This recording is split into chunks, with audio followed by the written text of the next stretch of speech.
Ang utang na loob ay hindi lisensya para umalipin. Habang nagpapakasasa si Tita Flor sa perang kinita sa sugal, heto ako, ibinebenta sa isang matandang sindikato. Pambayad ka lang sa utang ko, walang kwenta. Bulyaw niya. Ngunit isang lalaking pilay na may nakakakilabot na peklat ang nagbagsak ng pera upang agawin ako. Wala na ang mahinang Katrina. Babangon ako. Ngunit paano kung ang basurang tingin nila sa kanya ay isang haring magpapaluhod sa kanilang lahat? Diyan ka nababagay, Katrina. Sa piling ng isang don na makakapagbigay sa akin ng kaginhawaan bilang kabayaran sa lahat ng paghihirap ko sa pagpapalaki sa'yo. Ang boses ni Tita Flor ay parang hapdi ng asin sa sariwang sugat, malamig at walang bahid ng pag-aalinlangan. Sa mga sandaling iyon, ang tanging naririnig ni Katrina ay ang mabilis na tibok ng sarili niyang puso na tila gustong kumawala sa kanyang dibdib.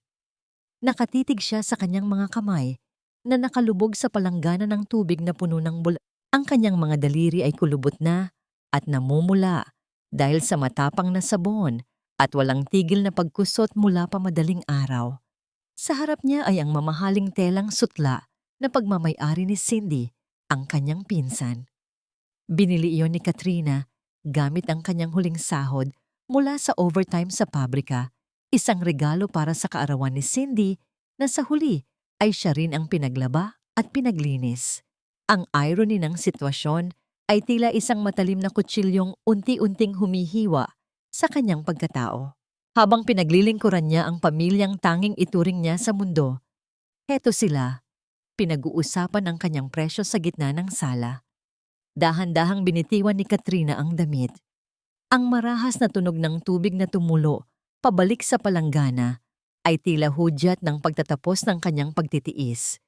Tumayo siya, ang kanyang likod ay kumikirot sa pagod at humarap sa pintuan ng sala kung saan kampanteng nakaupo si Tita Flor habang naglalagay ng makapal na kolorete sa mukha. Sa tabi nito ay si Cindy na tila baliwala lang ang nangyayari habang abala sa pagtingin sa kanyang mga kuko. Tita, ano pong ibig ninyong sabihin? Ang boses ni Katrina ay halos pabulong, nanginginig sa takot at hindi makapaniwalang pagtataka. Don Rocco, iyong matandang sugarol na kaibigan ninyo, bakit ninyo ako ibibigay sa kanya? Tumigil si Tita Flor sa paglalagay ng lipstick at tiningnan si Katrina mula ulo hanggang paa na parang isang maruming basahan na nakaharang sa kanyang daan. Huwag kang magmalinis, Katrina. Marunong ka dapat tumanaw ng utang na loob. Simula nang mamatay ang mga magulang mo, sino ang nagpakain sa'yo? Sino ang nagpatira sa'yo sa bahay na ito? Ako. Ngayong may pagkakataon ka nang makabawi sa lahat ng gastos ko sa'yo, magrereklamo ka pa? Pero tita, katulong niyo na po ako rito. Lahat ng kinikita ko sa pabrika, ibinibigay ko sa inyo. Kulang pa po ba yon? Ang mga luha ay nagsimula ng mamuong sa mga mata ni Katrina, ngunit pinigilan niya itong pumatak. Ayaw niyang ipakita ang kanyang kahinaan sa harap ng mga taong ito. Humalakak si Cindy, isang tunog na puno ng pangungutya. Kulang. Katrina, ang laki ng utang ni Mama sa sugal.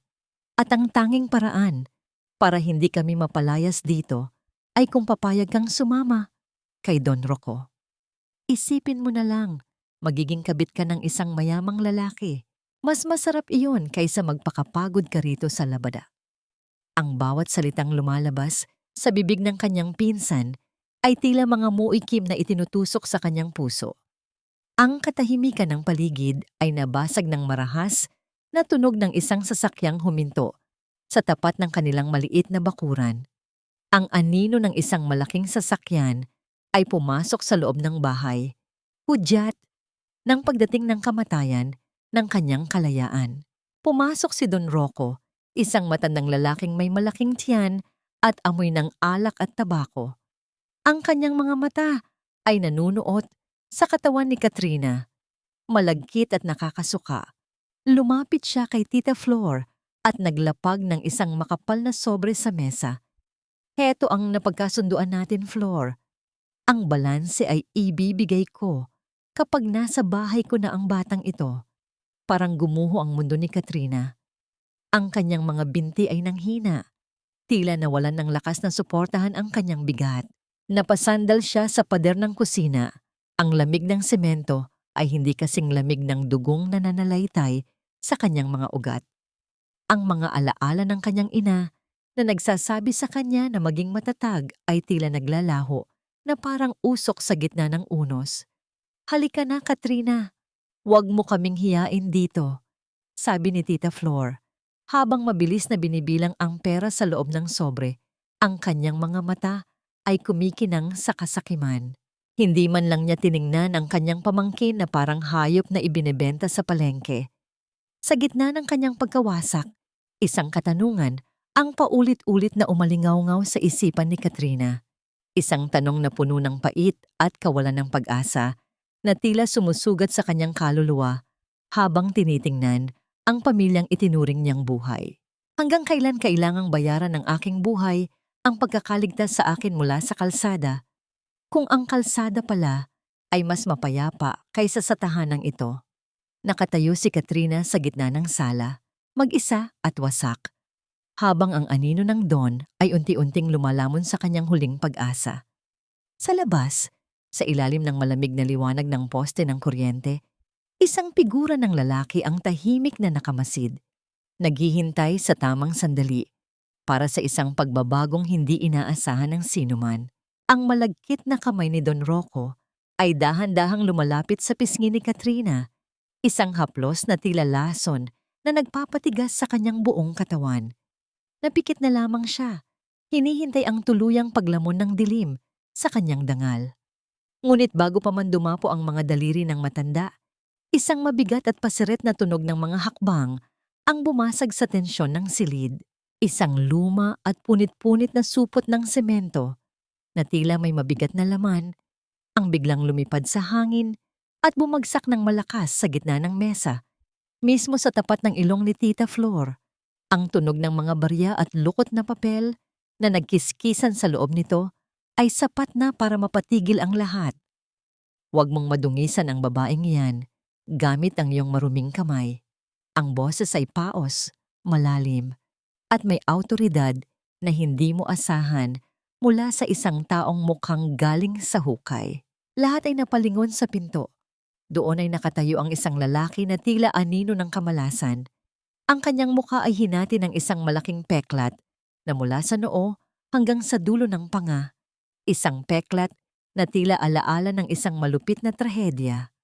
Ang kanyang kaliwang binti ay nakabaluktot sa kakaibang anggulo at nakasandal siya sa isang duguang piraso ng kahoy na nagsisilbing saklay. Ito si Mateo, ang taong grasa ng kanilang barangay na madalas tuksuhin ng mga bata dahil sa kanyang itsura at pananahimik. "Mateo, anong ginagawa ng pulubing ito rito?" Bulalas ni Cindy habang nagtatakip ng ilong na tila ba ang presensya ng lalaki ay nagdadala ng masangsang na amoy sa loob ng kanilang sala. Hindi pinansin ni Mateo ang pangungutya. Tumingin siya nang diretso sa mga mata ni Tita Flor na ngayon ay abala sa pagbukas ng supot na itinapon niya. 12,000. Lahat ng naipon ko sa paggawa ng mga sirang upuan at lamesa. Sapat na ba yan para pambayad sa utang mo? O kailangan ko pang dagdagan ang kapalit ng kalayaan ni Katrina? Sandaling natigilan si Tita Flor. Mas malaki ang halagang nasa loob ng supot kaysa sa paunang bayad ni Don Rocco. Ang kanyang mga mata ay kumislap sa kasakiman. Hindi mahalaga sa kanya kung kanino galing ang pera, kung sa isang don o sa isang pulubi, basta't mapupuno ang kanyang bulsa. "Hoy, Pilay! Anong karapatan mong makialam dito?" Sigaw ni Don Rocco. Ang kanyang mukha ay namumula sa galit dahil sa pagkapahiya. "Katrina is mine! Binayaran ko na siya!" Lumingon si Mateo sa matanda. Ang kanyang mga mata, na tila dalawang nagbabagang uling, ay nagpaurong kay Don Rocco. "Wala kang pag-aari rito. Flor, pumili ka. Ang pera ng isang sugarol na bukas ay kukunin din sa'yo, o ang perang ito na magiging sa'yo na habang buhay." Walang pakialam na kinuha ni Tita Flor ang supot ni Mateo at itinulak ang sobre ni Don Rocco pabalik sa matanda. Pasensya na, Don Rocco. Mas malaki ang alok ng taong ito at ayaw ko ng gulo sa bahay ko. Walang hiya ka, Flor. Singhal ni Don Rocco bago padabog na lumabas ng bahay. Ngunit bago siya tuluyang makaalis, tiningnan muna niya si Katrina nang may pagbabanta. Hinarap ni Tita Flor si Katrina na hanggang ngayon ay hindi pa rin makagalaw sa kinatatayuan. O ano pang tinitingin-tingin mo riyan? Heto na ang tagapagligtas mo. Isang pulubi.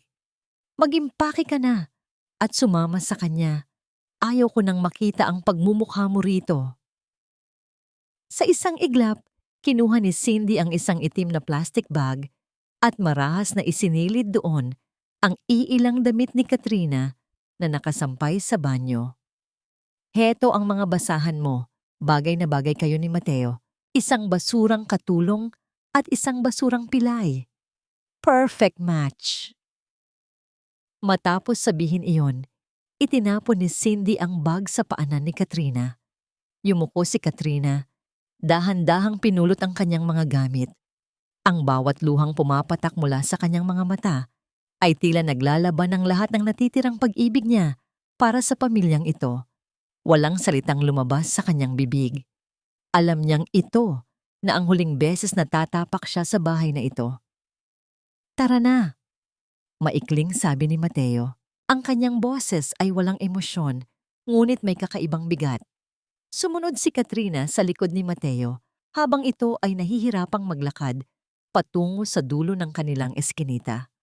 Ang mga kapitbahay ay nagsimula ng maglabasan, nagbubulungan at nagtatawanan habang pinapanood ang isang magandang dalaga na sumusunod sa isang lalaking kinatatakutan at kinandidatuhan ng lahat ng mas. Tingnan niyo si Katrina. Galing sa Don na uwi sa hamog. Rinig niyang sabi ng isang matanda sa kanto. Huminto si Mateo sa harap ng isang maliit na barong-barong na gawa sa pinagtagpi-tagping yero at kahoy. Walang kuryente sa paligid at ang tanging nagbibigay ng liwanag ay ang malamig na sinag ng buwan na tumatagos sa mga butas ng bubong. Ang tunog ng mga kuliglig sa paligid ay tila isang malungkot na awit ng pagsalubong. Binuksan ni Mateo ang pinto na gawa lamang sa lumang plywood. Ang tunog ng kinakalawang na bisagra ay umalingaw-ngaw sa katahimikan ng gabi, tila isang babala. Pumasok siya at sinenyasan si Katrina na sumunod. Dito tayo titira, sabi ni Mateo, habang kinakamit ang isang posporo para sindihan ang isang maliit na gasera. Sa ilalim ng andap-andap na liwanag, nakita ni Katrina ang loob ng tahanan ni Mateo. Ito ay puno ng mga piraso ng kahoy, mga kagamitan sa pagkakarpintero at ang amoy ng sariwang matsua at luma na alikabok. Walang kahit anong karangyaan. Isang matigas na higaan lamang ang nandoon at isang maliit na lamesa. Habang tinitingnan ni Katrina ang likod ng lalaking bumili sa kanyang kalayaan, isang matinding takot ang muling bumalot sa kanya. Sino ba talaga ang lalaking ito? Bakit niya ibinigay ang lahat ng kanyang ipon para sa isang babaeng hindi naman niya kilala? Nabalik lamang ang kanyang ulirat nang marinig niya ang tunog ng paglak ni Mateo sa pinto. Ang tunog ng bakal na nag-click ay tila naging huling tuldok sa kanyang dating buhay. Bakit mo ito ginawa, Mateo? Tanong ni Katrina. Ang kanyang boses ay basag at puno ng pag-aalinlangan. Anong kailangan mo sa akin? Lumingon si Mateo. Ang peklat sa kanyang mukha ay tila mas lalong naging nakakatakot sa ilalim ng liwanag ng gasera. Lumapit siya ng dahan-dahan kay Katrina hanggang sa maramdaman ng dalaga ang init ng hininga nito. Hindi ko kailangan ng katulong, Katrina, sabi ni Mateo. Ang kanyang mga mata ay nanunuot sa kaluluwa ng dalaga at mas lalong hindi ko kailangan ng asawa. Iniwan ni Mateo si Katrina na nakatayo sa gitna ng silid habang siya ay tumungo sa sulok para kumuha ng isang matalim na pait. Sa gitna ng kadiliman ng gabi, isang katanungan ang pilit na kumakatok sa isipan ni Katrina na ayaw siyang patulugin. Anong uri ng impyerno ang pinasok ko? At bakit tila may itinatagong panganib ang mga mata ng lalaking ito na masigit pa sa lahat ng lason ni Tita Flor. Sa bawat paghinga ni Katrina, ramdam niya ang bigat ng kadenang hindi nakikita. Ang kadena ng pagiging pag-aari ng isang taong hindi niya kilala. Nakatayo pa rin siya sa gilid ng maliit na lamesang gawa sa krudo. Ang kanyang itim na plastic bag ay mahigpit niyang yakap sa kanyang dibdib. Pinagmamasdan niya si Mateo na abala sa pag-aayos ng ilang piraso ng kahoy sa sulok. Ang aandap-andap na liwanag mula sa gasera ay nagbibigay ng mahahabang anino sa dingding dahilan upang magmukhang mas malaki at mas nakakatakot ang figura ng lalaki. Inihanda na ni Katrina ang kanyang sarili. Alam niya ang takbo ng mundo. Walang lalaking maglalabas ng libu-libong piso para lamang sa wala. Inaasahan niyang anumang sandali ay hihilingin na nito ang kabayaran sa perang ibinigay kay Tita Flor. Ang kanyang puso ay tumitibok ng mabilis. Bawat malakas na tibok ay tila pagsusumamo sa tadhana na sana ay maging mabilis na lamang ang lahat. Diyan ka matulog. Ang boses ni Mateo ay bumasag sa katahimikan. Itinuro nito ang kaisa-isang papag sa loob ng barong-barong. Mayroon itong manipis na kutsyon na natatakpan ng isang malinis, bagaman may mga tagpi na kumot. Paano po kayo? Nauutal na tanong ni Katrina. Hindi siya tiningnan ni Mateo. Kinuha nito ang isang lumang banig at inilatag iyon sa matigas at malamig na semento, malapit sa pintuan. Dito ako. Huwag kang mag-alala. Hindi ako sanay matulog sa malambot. Masakit sa likod. Naglakad si Mateo patungo sa kanto at hinipa ng gasera. Ang tuluyang paglamon ng dilim sa silid ay nagpataas ng balahibo ni Katrina. Narinig niya ang paghiga ni Mateo sa banig at ang malalim nitong buntong hininga. Lumipas ang ilang oras, ngunit ang antok ay tila isang estranghero kay Katrina. Nakaupo lang siya sa gilid ng papag, nakikinig sa bawat kaluskos ng yero sa bubong dahil sa ihip ng hangin. Sa gitna ng gabi, nabago ang ritmo ng paghinga ni Mateo. Ang mahinahong hilik ay napalitan ng mga putol-putol na ungol at mabilis na paghabol ng hininga. Huwag niyo siyang saktan! Lumayo kayo! Ang mga salitang lumabas sa bibig ni Mateo ay puno ng matinding pait at takot. Ang tunog ng kanyang katawan na bumabangga sa semento habang pilit na kumakawala sa isang panaginip ay naging hudyat para kay Katrina. Nakalimutan ng dalaga ang sariling takot. Tumayo siya at dahan-dahang lumapit sa lalaki. Sa tulong ng mahinang liwanag mula sa buwan na pumapasok sa siwang ng bintana, nakita ni Katrina ang mukha ni Mateo. Basang-basa ito ng pawis. Ang kanyang peklat ay tila mas lalong namumula at ang kanyang mga kamay ay mahigpit na nakakuyom hanggang sa mamuti ang kanyang mga kasukasuan. Hindi ito ang mukha ng isang monstrous na lalaking kinatatakutan ng mga tao. Ito ay mukha ng isang batang ligaw sa gitna ng unos, isang taong may bitbit na sugat na mas malalim pa sa nakikita ng mata. Mateo, gising po! Mahinang tawag ni Katrina habang marahang hinahawakan ang balikat nito. Biglang bumukas ang mga mata ni Mateo. Ang kanyang mga kamay ay mabilis na humawak sa braso ni Katrina. Ang higpit nito ay sapat na para mapaaray ang dalaga. Ang kanyang tingin ay mailap, parang isang hayop na nasusukol sa kanto. Ngunit nang makita niya ang mga mata ni Katrina, mga matang puno ng pag-aalala at hindi panghahamak, ay dahan-dahan niyang binitiwan ang braso nito. Pasensya na, sabi ni Mateo. Ang kanyang boses ay basag. Tinalikuran niya ang dalaga at muling humiga. Pilit na itinatago ang panginginig ng kanyang katawan. Hindi na bumalik sa higaan si Katrina. Napansin niya ang isang maliit na kaldero sa tabi ng kalan. Mayroon siyang baon na iilang piraso ng gulay at isang maliit na pakete ng luya na itinago niya mula sa huling palengke. Sa gitna ng kadiliman, gamit ang mahinang apoy ng uling, nagsimula siyang magluto. Ang banayad na tunog ng kumukulong tubig at ang amoy ng luyang pinapakuluan ay unti-unting pumuno sa maliit na espasyo. Makalipas ang ilang minuto, isang mangkok ng mainit na sabaw ang inilapag ni Katrina sa tabi ni Mateo.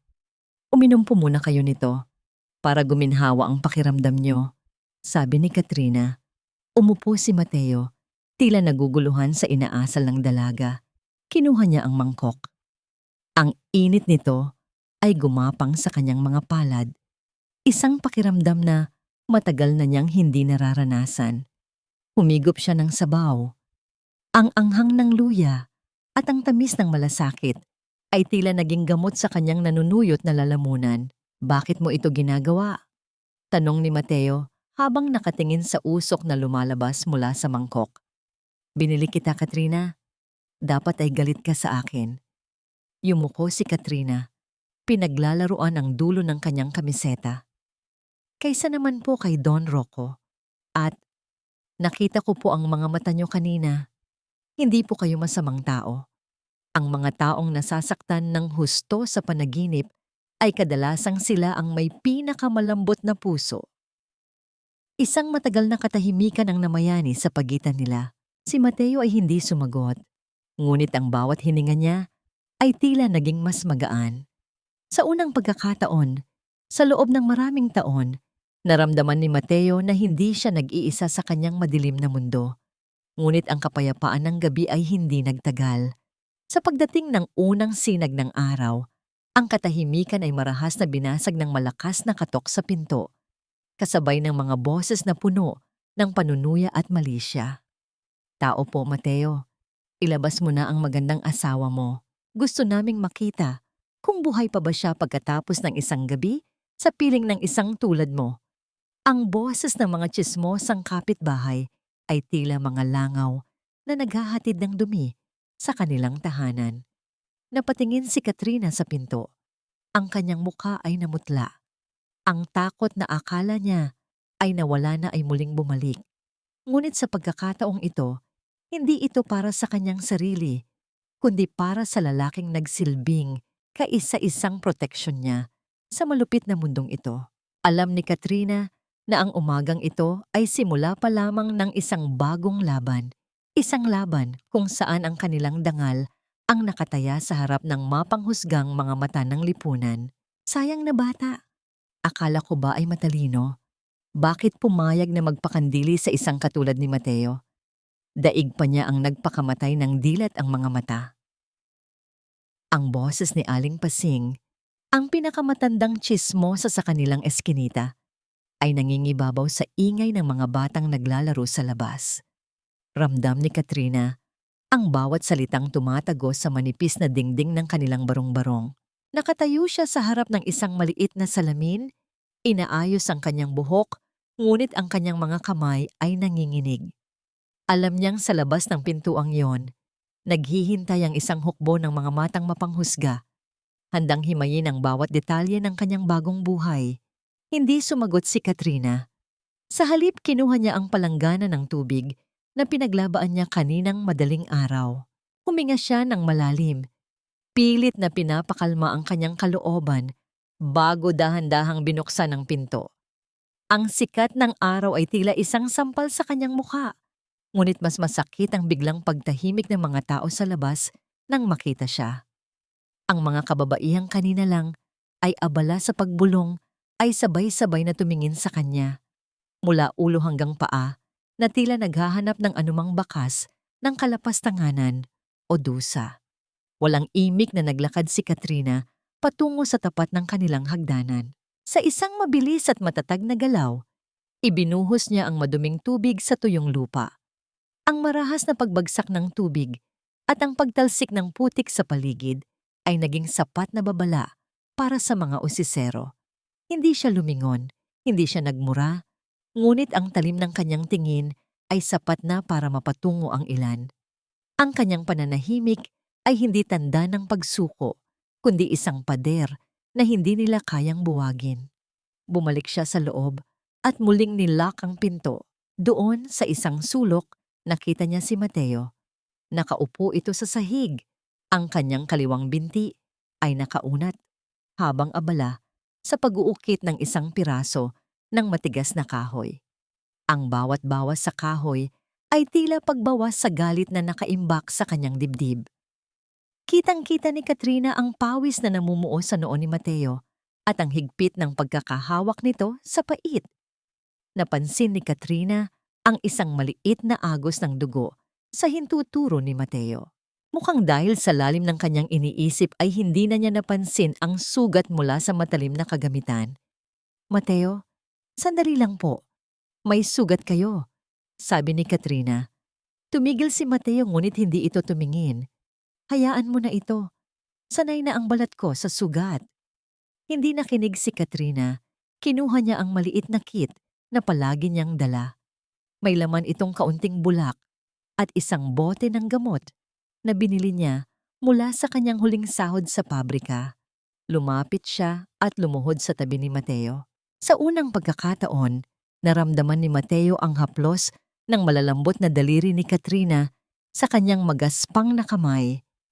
Ang init ng balat ng dalaga ay tila kuryenteng gumapang sa kanyang buong katawan, dahilan upang mapatigil siya sa paghinga. Maingat na nilinis ni Katrina ang dugo.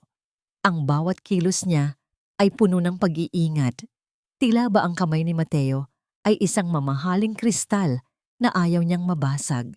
Ang bango ng sabon mula sa buhok ni Katrina ay humalo sa amoy ng matkua. Lumilikha ng isang kakaibang mundo kung saan silang dalawa lamang ang naroon. "Bakit niyo po hinahayaan ang sarili niyo na masaktan?" Mahinang tanong ni Katrina habang dahan-dahang hinihipa ng sugat ni Mateo para mabawasan ang hapdi. Napatingin si Mateo sa dalaga. Sa lapit ng kanilang mga mukha, nakita niya ang maliliit na pilantik ng mga pilikmata ni Katrina at ang tapat na pag-aalala sa mga mata nito. Walang bakas ng pandidiri sa kanyang peklat, walang takot sa kanyang itsura. Ang tanging naroon ay ang isang dalagang nagnanais lamang na makatulong. "Dahil ang sugat sa labas ay madaling gamutin, Katrina," bulong ni Mateo. Ang kanyang boses ay tila isang lihim na ngayon lang nabuksan. Ang mga sugat na hindi nakikita ang mas mahirap takpan. Ang katahimikan sa pagitan nila ay tila naging isang kumot na bumabalot sa kanila, nagbibigay ng pansamantalang kapayapaan sa gitna ng kaguluhan ng mundo. Ngunit ang kapayapaang yon ay marahas na winakasan ng isang malakas at nakakairitang tunog ng pagkatok. Hindi ito katok ng isang kapitbahay na nanghihingi ng pabor. Ito ay katok ng isang taong may dalang lason. "Tao po, Katrina, pinsan, nandito ang paborito mong bisita."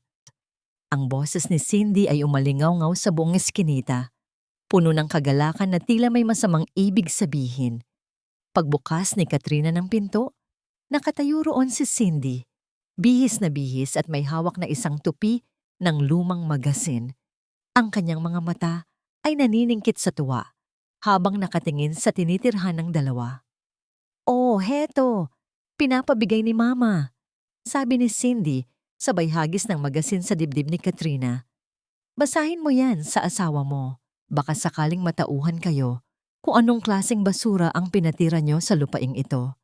Dahan-dahang binuksan ni Katrina ang magasin. Ang kanyang mga mata ay lumaki sa gulat nang makita ang isang balita tungkol sa malaking proyektong gagawin sa kanilang lugar. Isang litrato ng isang lalaking nakatalikod na may tindig na kaparehong-kapareho ni Mateo ang nakapaskil sa gitna ng pahina na may titulong "Ang nawawalang tagapagmana ng Barrio Group." Naramdaman ni Katrina ang panlalamig ng kanyang mga kamay habang ang tawa ni Cindy ay unti-unting lumalayo. Tumingin siya kay Mateo na ngayon ay nakatayo na sa kanyang likuran. Ang mga mata nito ay nakatitig sa magasin ng may hindi maipaliwanag na dilim. Sino ba talaga ang lalaking kasama ko sa ilalim ng bubong na ito? At anong panganib ang hatid ng katotohanang pilit nilang itinatago sa likod ng mga peklat na ito? Ang amoy ng bagong saing na kanin ay pumupuno sa loob ng barong-barong. Isang munting tagumpay para kay Katrina matapos ang isang hapon ng paglalabada sa ilog. Ngunit ang payapang amoy na yon ay mabilis na hinaluan ng masangsang na pabango ni Cindy. Pumasok ang kanyang pinsan na tila isang reynang napadpad sa koral ng mga hayop. Ang kanyang mga daliri ay nakatakip sa ilong habang pinagmamasdan ang bawat sulok ng dampa. Ang baho naman dito, Katrina. Paano nyo natitiis na huminga sa ganitong lugar? Sabi ni Cindy, sabay sipa sa isang piraso ng kahoy na ginagamit ni Mateo. Lumapit siya sa maliit na mesa at tiningnan ang tanging kaldero ng kanin. Sa isang mabilis at tila hindi sinasadyang pagkilos, itinulak niya ang kaldero. Ang tunog ng metal na bumangga sa matigas na lupa ay yumanig sa puso ni Katrina. Ang mapuputing butil ng kanin, ang kanilang tanging pagkain para sa gabing iyon, ay humalo sa alikabok at dumi ng sahig. O pasensya na, masyadong masikip kasi rito, hindi ko namalayan. Wika ni Cindy habang nakangisi. Ang kanyang mga mata ay nagniningning sa tuwa dahil sa nakitang sakit sa mukha ni Katrina. Bakit mo ginawa yon, Cindy? Ang boses ni Katrina ay nanginginig sa matinding pagngangalit. Pinaghirapan ko ang bawat butil niyan. Bago pa makasagot si Cindy, isang mas mabigat na presensya ang pumasok sa pinto. Si Tita Flor na may dalang mga papel at nakasuot ng kanyang pinakamagandang alahas na tila ba ipinagmamayabang ang perang nakuha niya mula sa pagbebenta kay Katrina. Huwag ka nang mag-eskandalo sa kaunting kanin, Katrina. May mas mahalaga tayong pag-uusapan, sabi ni Tita Flor habang inilalapag ang isang mapa sa ibabaw ng lamesa. Ang lupang kinatatayuan ng dampang ito, nakapangalan ito sa akin. At dahil ang Barrio Group ay bibilhin ng buong eskinita para sa kanilang bagong subdivision, kailangan nyo nang umalis. Tila tumigil ang pag-ikot ng mundo para kay Katrina. Ang Barrio Group, ang pangalang nakita niya sa magasin kanina. Ano pong ibig ninyong sabihin? Ibinenta nyo na ako, tita. Ibinigay nyo na ako kay Mateo para pambayad sa utang nyo. Wala na kayong karapatan sa buhay ko. At mas lalo na sa maliit na lupang ito na ibinigay ni Lolo kay Mateo. Humalakhak si Tita Flor. Isang tunog na puno ng nakuha sa masamang paraan na kapangyarihan. Lolo, patay na siya, Katrina. At ang mga papel na hawak ko ay nagsasabing akin ang lupang ito. Huwag kang walang utang na loob. Inalagaan kita, pinakain, at heto ka ngayon, kinakalaban ang tanging pamilyang mayroon ka? Kung hindi dahil sa akin, baka sa kalsada ka na namamalimos. Ang bawat salita ni Tita Flor ay tila isang marahas na gaslighting na sumusubok na pilayin ang kaisipan ni Katrina. Ramdam ni Katrina ang pait na lumalot sa kanyang lalamunan. Ang utang na loob na palaging ibinabato sa kanya ay tila isang tanikalang ayaw siyang pakawalan. Ngunit bago pa makapagsalita si Katrina, naramdaman niya ang isang matatag na presensya sa kanyang likuran. Si Mateo, na kanina patahimik sa sulok, ay dahan-dahang tumayo. Sa tulong ng kanyang saklay, humarap siya kay Tita Flor. Ang kanyang taas at ang talim ng kanyang mga mata ay nagpatahimik sa ingay ni Cindy nang marinig ang pangalang Barrio Group. Ang mga kamay ni Mateo na nakahawak sa kanyang saklay ay namuti dahil sa higpit ng pagkakasuntok. Ang kanyang panga ay tumigas at ang peklat sa kanyang mukha ay tila naging mas madilim sa ilalim ng aandap-andap na liwanag. Umalis na kayo, malamig na utos ni Mateo. Ang kanyang boses ay walang sigaw, ngunit may dalang bigat na tila isang hatol ng kamatayan. At sino ka para utusan ako? Isang pilay na pulubi? Singhal ni Tita Flor, bagaman bakas ang kaba sa kanyang boses. Sinasabi ko sa inyo sa huling pagkakataon, umalis kayo bago ko ipaalala sa inyo kung kaninong dugo ang dumaloy sa lupang ito. Banta ni Mateo. Humakbang siya ng paseret patungo sa kanila. Ang bawat tunog ng kanyang saklay sa lupa ay tila isang babala ng paparating na unos. Dahil sa takot, mabilis na kinuha ni Tita Flor ang kanyang mga papel at hinila si Cindy palabas. Sige, magmatigas kayo. Pero tandaan niyo ito, bukas na bukas, babalik ako kasama ang mga barumbadong tauhan ng baryo group at ang mga pulis. Sisiguraduhin kong sa kalsada kayo matutulog bukas. Nang tuluyang makaalis ang dalawa, naiwan ang katahimikan na tila bahudyat ng isang malaking pagsabog. Napatingin si Katrina sa natapong kanin sa sahig. Ang kanyang mga luha ay tuluyan ng pumatak. Naramdaman niya ang kamay ni Mateo na pumatong sa kanyang balikat, hindi para kumuha ng kahit ano, kundi para magbigay ng lakas na matagal na niyang hindi nararamdaman. "Huwag kang matakot, Katrina," bulong ni Mateo. "Walang kukuha sa tahanan natin, kahit ang baryo group pa ang humarap sa akin."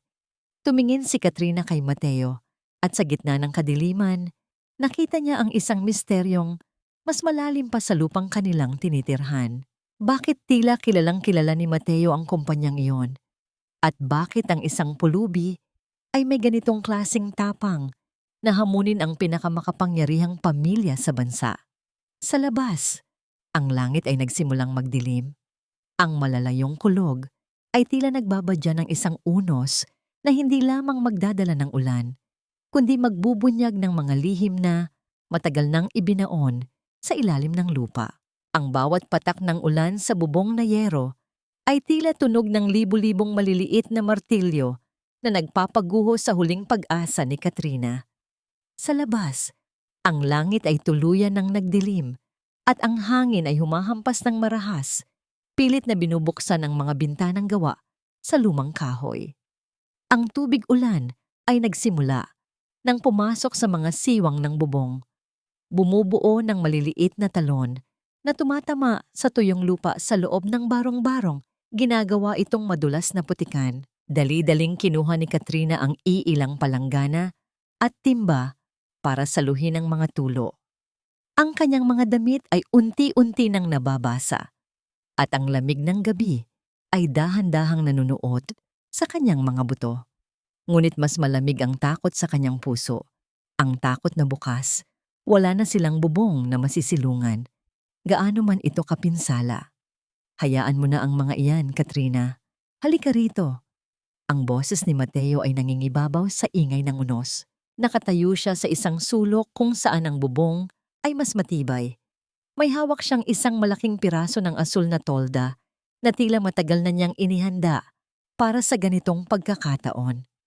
Sa kabila ng kanyang pilay na binti, nagawa niyang itali ang tolda sa pagitan ng dalawang poste na lumilikha ng isang maliit at tuyong espasyo. Lumapit si Katrina. Ang kanyang buong katawan ay nanginginig sa ginaw at pagod. Nang makapasok siya sa ilalim ng tolda, iniabot sa kanya ni Mateo ang isang tuyong kumot. Sa gitna ng kadiliman at ng ingay ng ulan, ang tanging nagbibigay ng liwanag ay ang kislap ng kidlat na paminsan-minsang tumatagos sa mga butas ng pader. Biglang naramdaman ni Katrina ang pagbigat ng kanyang dibdib, ang lahat ng hirap na naranasan niya sa kamay ni Tita Flor, ang kahihiyan sa harap ni Don Rocco, at ang banta ng pagkawala ng tanging tahanang nagbigay sa kanya ng respeto. Lahat ng yun ay bumuhos kasabay ng ulan. Hindi na niya napigilan ang kanyang sarili. Napaupo siya sa gilid ng higaan at nagsimulang umiyak nang walang tunog. Ang kanyang mga balikat ay nayayanig sa tindi ng kanyang pighati. "Bakit ganito ang buhay, Mateo?" bulong niya sa gitna ng paghikbi. "Wala na ba tayong karapatang magkaroon ng kahit maliit na kapayapaan? Bakit pati ang maliit na dampang ito gusto pa nilang agawin?" Naramdaman ni Katrina ang pag-upo ni Mateo sa kanyang tabi. Isang sandali ng pag-aalinlangan ang namayani bago maramdaman ng dalaga ang isang matikas at matatag na bisig na pumatong sa kanyang balikat. Marahan siyang hinila ni Mateo at bago pa man niya mamalayan, ang kanyang ulo ay nakasandal na sa dibdib ng lalaki. Ito ang unang pagkakataon na naramdaman ni Katrina ang init ng katawan ni Mateo nang ganito kalapit. Hindi ito ang malagkit at nakakasukang yakap na kinatatakutan niya mula kay Don Rocco. Ang yakap ni Mateo ay tila isang matibay na baluti, isang silungan sa gitna ng pinakamalakas na bagyo. Narinig niya ang ritmo ng tibok ng puso ni Mateo, mabilis, malakas, at tila nagsasabing hindi siya nag-iisa. Nandito ako, Katrina. Mahinahong sabi ni Mateo. Ang kanyang boses ay may dalang pangako na tila mas matatag pa sa semento. Walang kukuha sa tahanan natin, walang mananakit sa'yo hanggat humihinga ako. Matulog ka na. Ako ang bahala sa gabi. Sa ilalim ng tolda, habang ang ulan ay patuloy na bumubuhos sa labas, naramdaman ni Katrina ang isang uri ng kaligtasan na hindi kayang bilhin ng salapi. Ang init ng katawan ni Mateo at ang higpit ng kanyang proteksyon ay naghatid ng antok sa dalaga. Dahan-dahan niyang ipinikit ang kanyang mga mata, ang kanyang mga kamay ay mahigpit na nakakapit sa damit ni Mateo. Ngunit sa gitna ng katahimikan, isang mahinang tunog ng pag-vibrate ang nanggaling sa bulsa ni Mateo. Isang maliit na liwanag ang lumabas mula sa isang dekalidad na smartphone na hindi mo aakalaing pagmamay-ari ng isang pulubi. Ang screen ay nagpakita ng isang mensahe na may mga numerong tila isang code. Tiningnan ni Mateo ang screen. Ang kanyang mga mata ay naging kasing talim ng kidlat sa labas. Mabilis niyang itinago ang phone nang mapansin niyang gumalaw si Katrina. Ang misteryong nakabalot sa kanyang pagkatao ay tila mas lalong lumalalim kasabay ng bawat patak ng ulan. Nang sumapit ang madaling araw, ang ulan ay tumila na, ngunit ang katahimikan ng umaga ay hindi nagtagal. Nagising si Katrina hindi dahil sa huni ng mga ibon, kundi dahil sa isang nakayanig na tunog na nagmumula sa kalsada. Ang lupa ay tila nayayanig sa bigat ng mga dambuhalang makina. Pagbukas ni Katrina ng bintana, nakita niya ang tatlong malalaking bulldozer at isang excavator na nakaparada na sa tapat ng kanilang eskinita. Sa gitna ng mga makina, nakatayo si Tita Flor at si Cindy, kasama ang isang lalaking nakasuit at may hawak na megaphone. Mateo! Katrina! Lumabas na kayo riyan! Sigaw ng lalaking nakasuit.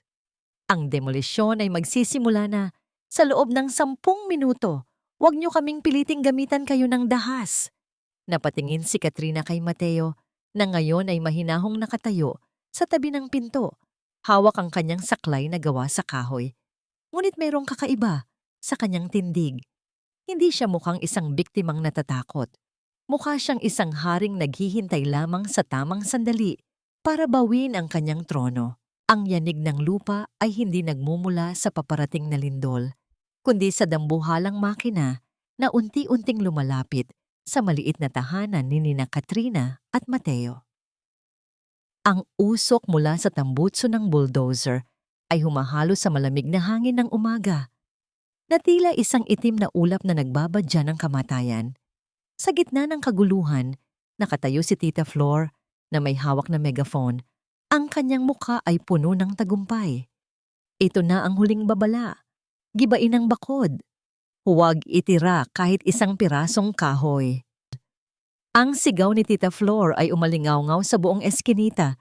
Nilulunod ang mga hikbi ng ilang kapitbahay na nakikiramay, ngunit walang magawa.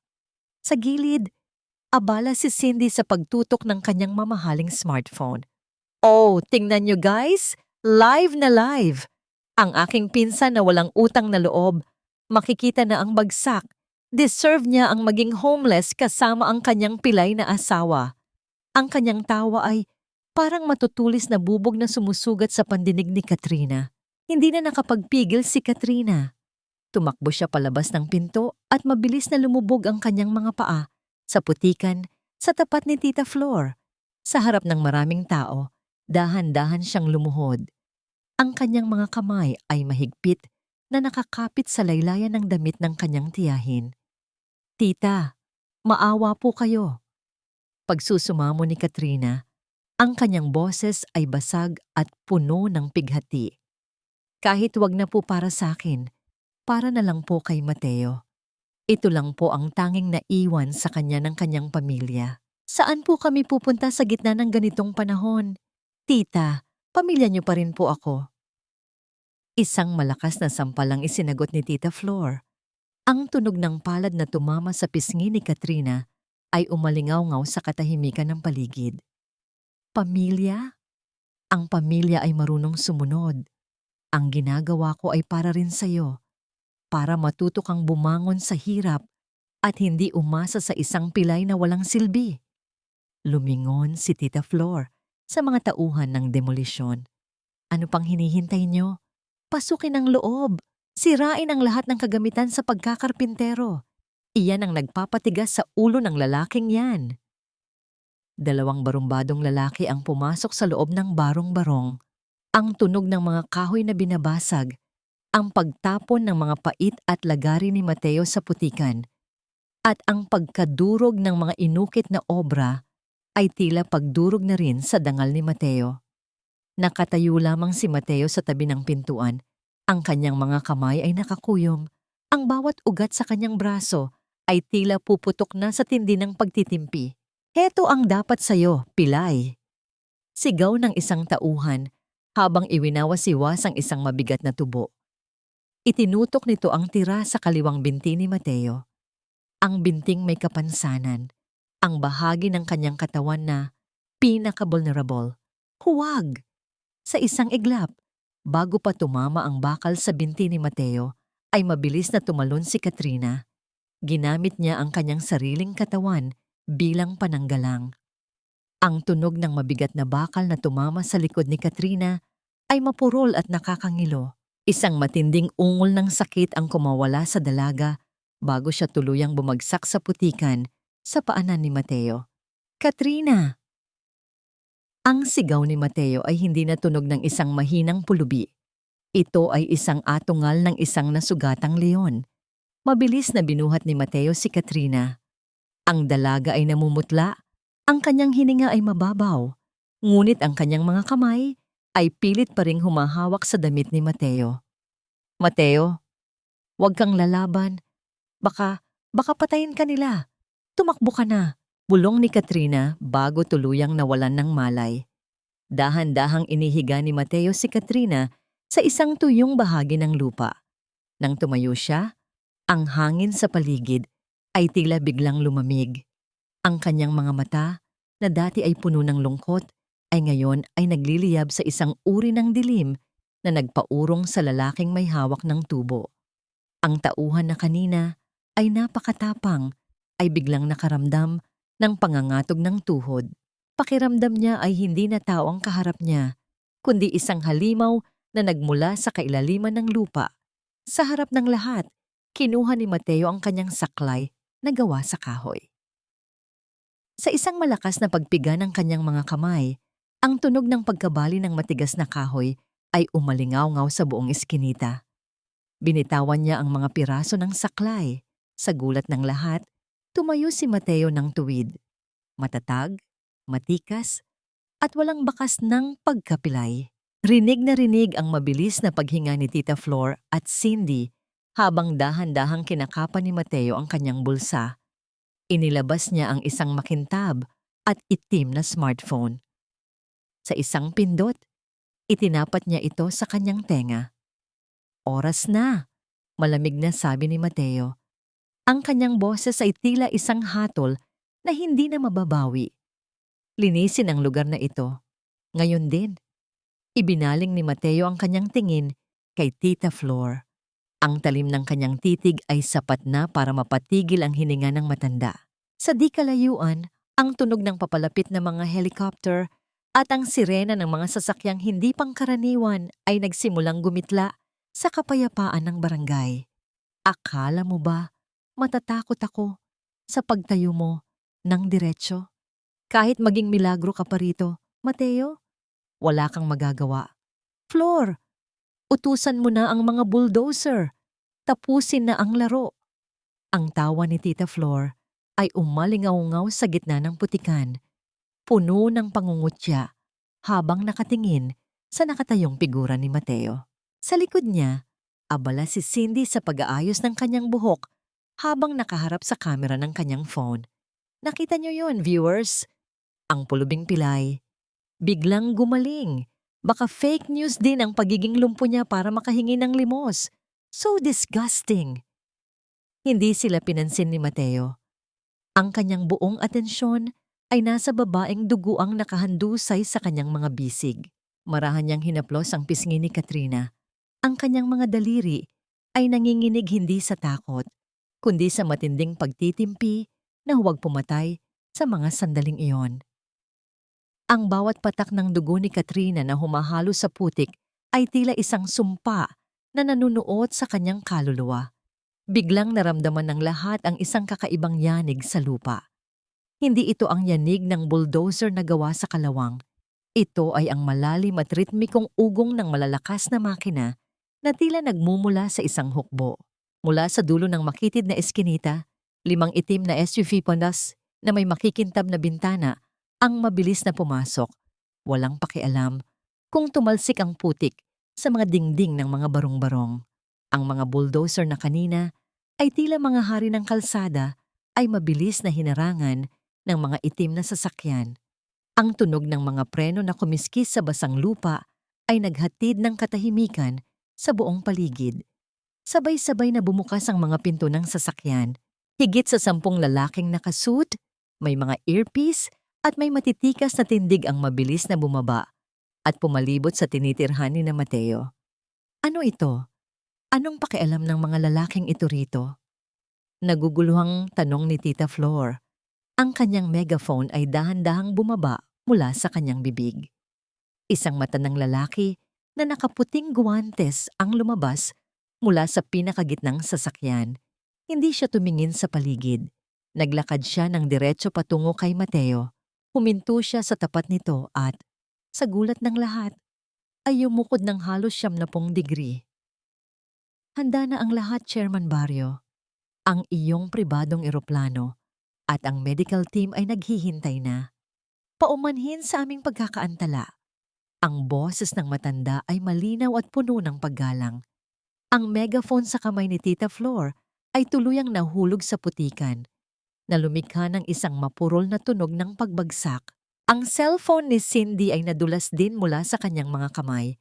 Ang screen nito ay nabasag ng tumama sa bato, ngunit hindi niya yon napansin. Ang kanyang bibig ay nakanganga. Ang kanyang mukha ay nawalan ng kulay. Habang nakatingin sa pulubing, binalak nilang palayasin. Chairman Barrio, bulong ni Tita Flor. Ang kanyang tuhod ay nagsimulang manginig. Ang pangalang Barrio ay ang pangalan ng kumpanyang pinagsisilbihan niya. Ang kumpanyang akala niya ay gagamitin niya para wasakin si Katrina. Dahan-dahang binuhat ni Mateo si Katrina. Ang kanyang tindig ay matatag at puno ng awtoridad na tila ba ang putikang kalsada ay naging isang red carpet. Huminto siya sa tapat ni Tita Flor.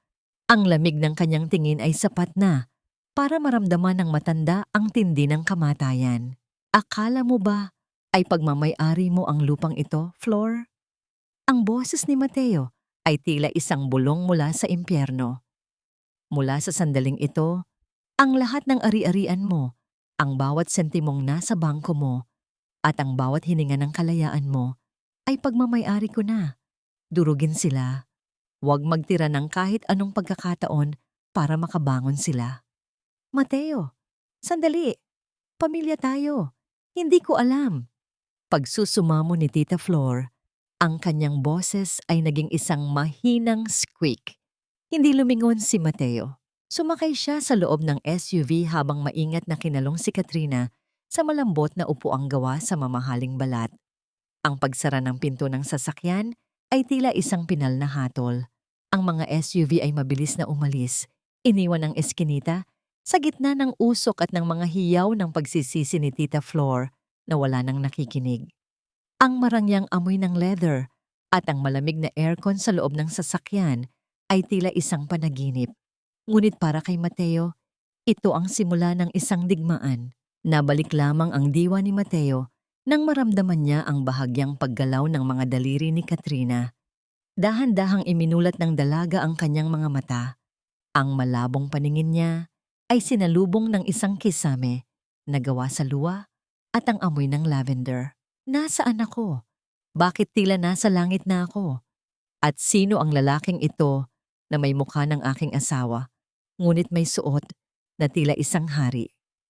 Ang karangyaan ay tila isang magandang panaginip, ngunit para sa isang tulad kong sanay sa putik, ito ay isang hawla na gawa sa ginto. Dahan-dahang iminulat ni Katrina ang kanyang mga mata, ngunit agad din niyang ipinikit ang mga ito dahil sa silaw ng dambuhalang chandelier na nakasabit sa kisame. Ang bawat kristal nito ay tila kumikinang na mga bituin na bumubulag sa kanyang paningin. Nararamdaman niya ang lambot ng telang sutla sa kanyang balat. Isang uri ng tela na dati ay hinahawakan lamang niya kapag nilalabhan ang mga damit ni Cindy. Mabilis siyang napaupo. Ang kanyang puso ay mabilis na tumitibok. Tumingin siya sa paligid. Ang silid ay kasing laki ng buong eskinita nila sa slums. May mga gamit na gawa sa ginto at marmol, at ang sahig ay natatakpan ng isang napakaputi at napakalambot na carpet na tila isang ulap. Sa takot na madumihan ang mamahaling alpombra gamit ang kanyang mga paang sanay sa dumi ng kalsada, mabilis na itinupi ni Katrina ang kanyang mga binti at nanatiling nakaupo sa gilid ng kama. "Gising ka na pala." Ang boses ay pamilyar, ngunit ang tono nito ay may dalang bagong bigat. Napalingon si Katrina sa pinto. Doon ay nakatayo ang isang lalaki na tila hindi niya kailanman nakilala. Wala na ang maruming kamiseta at ang amoy ng matsua. Ang lalaking nasa harap niya ay nakasuot ng isang madilim na asul na suit na tila sadyang ginawa para sa kanyang matikas na pangangatawan. Ang kanyang peklat ay nandoon pa rin, ngunit sa halip na magmukhang nakakatakot, ito ay naging tila isang marka ng isang mandirigmang nagtagumpay sa digmaan. "Mateo?" Bulong ni Katrina. Ang kanyang boses ay nanginginig. "Nasaan tayo? Bakit ganito ang suot mo?" Dahan-dahang lumapit si Mateo. Ang bawat hakbang niya ay matatag, wala ng bakas.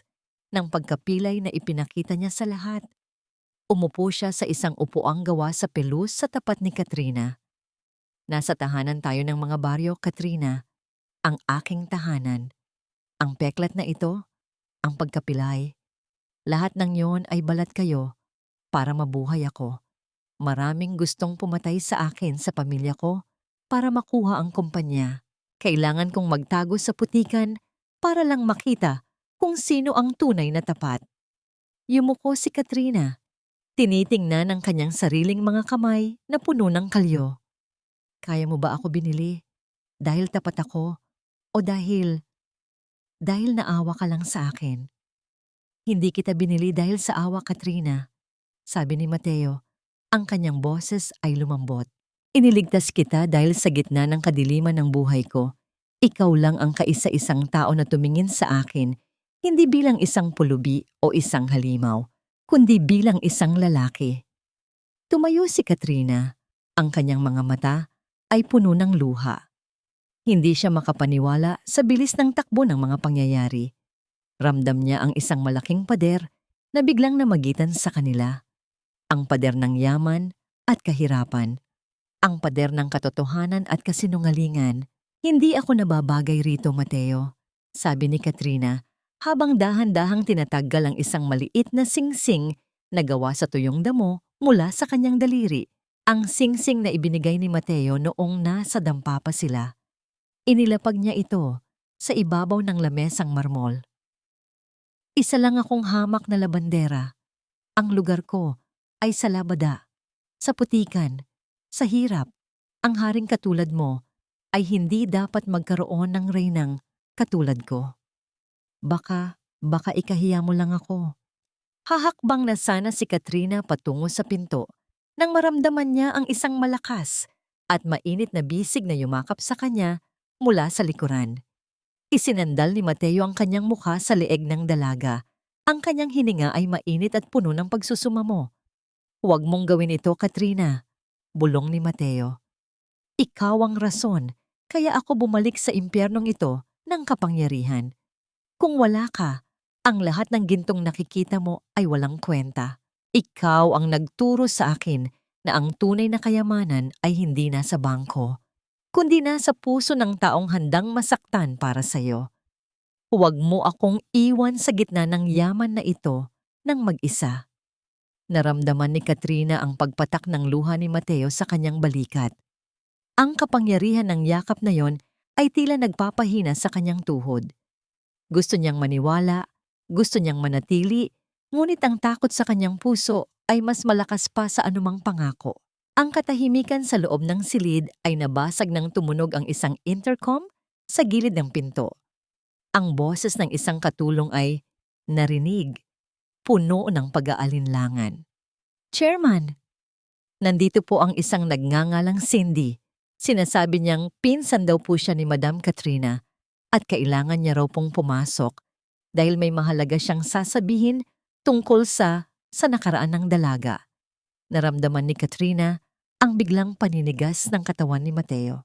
Ang yakap na kanina ay pununo ng lambing ay biglang naging protektado.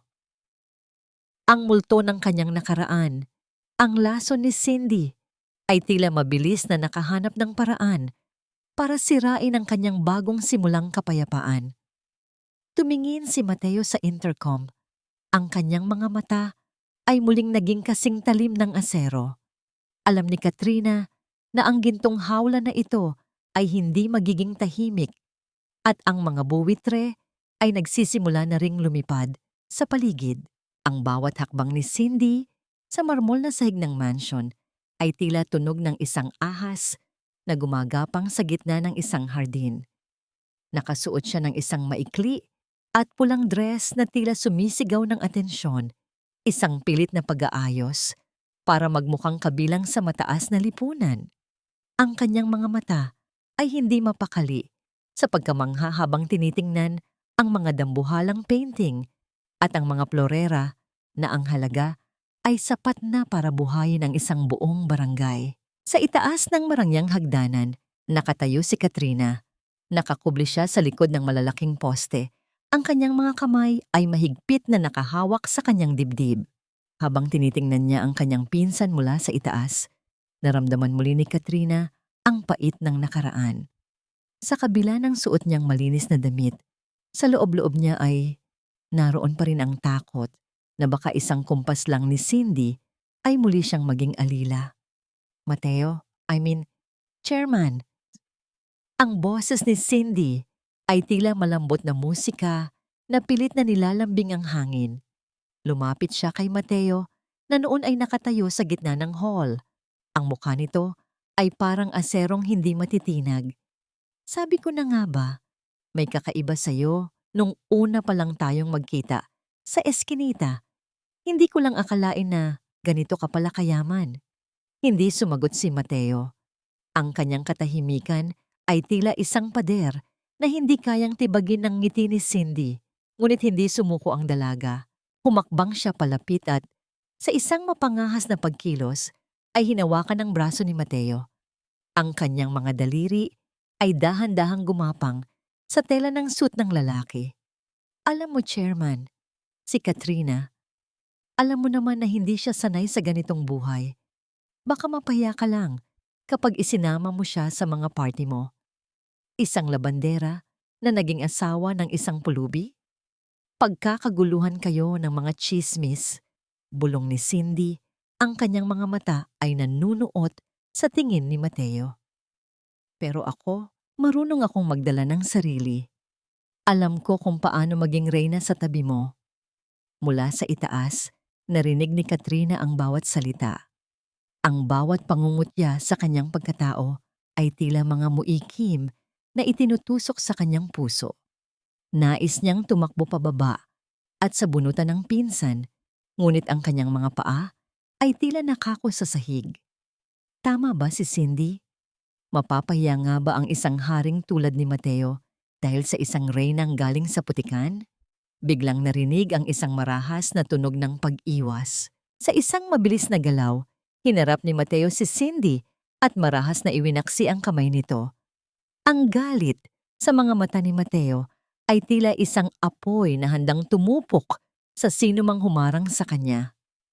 "Huwag mong madungisan ang damit ko gamit ang iyong mga kamay, Cindy." Ang boses ni Mateo ay mababa, ngunit puno ng lason. "Ang tingin mo ba sa akin ay isang lalaking madaling mabulag ng panlabas na anyo? Ang reyna ng bahay na ito ay nasa itaas, nakikinig sa bawat kasinungalingan mo.